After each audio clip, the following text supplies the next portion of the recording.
Assalamualaikum warahmatullahi wabarakatuh. Perkenalkan, kami dari kelompok 8 yang beranggotakan saya Azaria Fatia dengan NIM 26233123. Saya Nurul Atika dengan NIM 119. Baiklah, pada kali ini kami akan menjelaskan tentang materi prinsip dasar pemilihan teori Donald Super. Baiklah, saya akan menjelaskan materi A. Konsep super tentang keputusan karir. Menurut teori pengambilan keputusan karir oleh Donald Super, keputusan karir adalah proses mencocokkan antara individu dan pekerjaan yang sesuai dengan konsep diri mereka.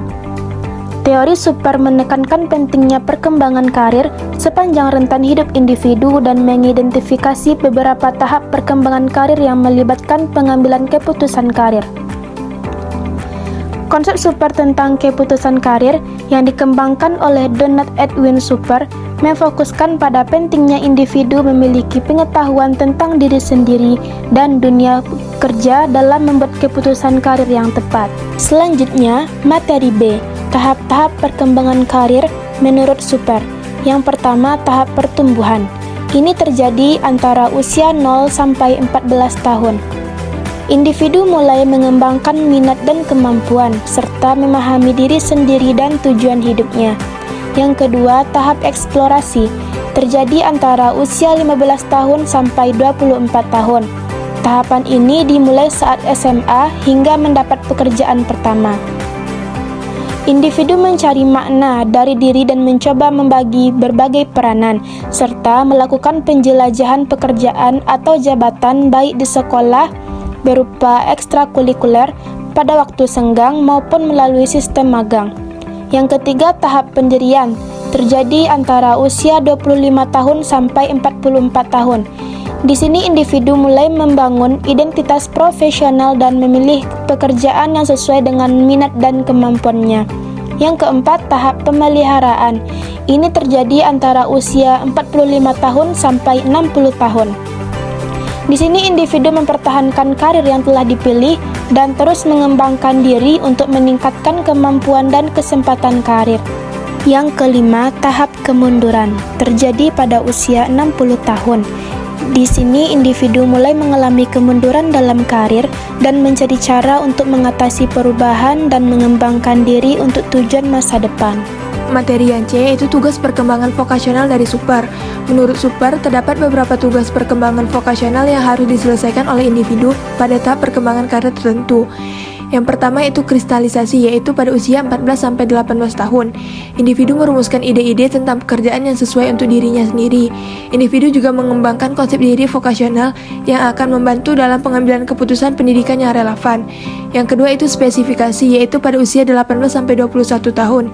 Individu mulai melangkah dari pilihan pekerjaan yang bersifat relatif menuju pilihan pekerjaan yang lebih spesifik. Yang ketiga itu implementasi, yaitu pada usia 21-24 tahun. Individu mulai mengimplementasikan pilihan pekerjaan yang telah dipilih sebelumnya.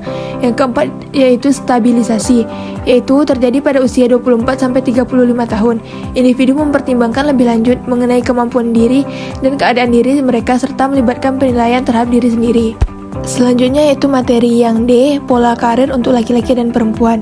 Menurut Super, setiap individu memiliki potensi untuk sukses dan kepuasan dalam berbagai pengaturan pekerjaan. Terdapat perbedaan pola karir antara laki-laki dan perempuan. Hal ini disebabkan oleh berbagai faktor seperti minat, kemampuan, lingkungan, dan kesempatan yang tersedia. Yang pertama itu pola karir laki-laki. Pada pola karir laki-laki terdapat pola stabil, yaitu pada saat memasuki karir secara dini dengan sedikit atau tanpa masa percobaan, yaitu seperti bekerja di bidang yang terstruktur dan jelas seperti teknik, manufaktur, atau administrasi. Memiliki loyalitas yang tinggi terhadap perusahaan dan jarang berpindah pekerjaan. Yang B itu pola profesional, yaitu pada saat memasuki karir setelah menyelesaikan pendidikan tinggi, bekerja di bidang yang kompleks dan menantang seperti hukum, kedokteran, dan teknik. Selanjutnya yaitu pola karir perempuan. Terdapat beberapa karakteristik pola karir konvensional dan ganda untuk perempuan. Yang pertama yaitu pola konvensional, yaitu perempuan memilih karir yang dianggap sesuai dengan peran gender tradisional seperti guru, perawat, atau sekretaris, memasuki karir secara dini dan fokus pada pekerjaan sampai menikah dan memiliki anak. Selanjutnya yaitu pola ganda, yaitu menyeimbangkan karir dengan tanggung jawab keluarga, karena mengalami interupsi dalam karir seperti cuti hamil, pengasuhan anak, dan kebutuhan keluarga lainnya. Materi selanjutnya yaitu yang E, implikasi teori super dalam konseling.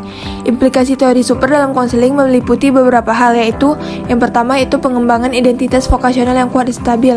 Yang kedua itu pengembangan kemampuan dan keterampilan yang sesuai dengan minat individu. Yang ketiga itu pengembangan keahlian dan bakat. Yang keempat, pengembangan kepuasan kerja dan pengembangan kematangan karir. Sekian presentasi dari kami. Terima kasih. Assalamualaikum warahmatullahi wabarakatuh.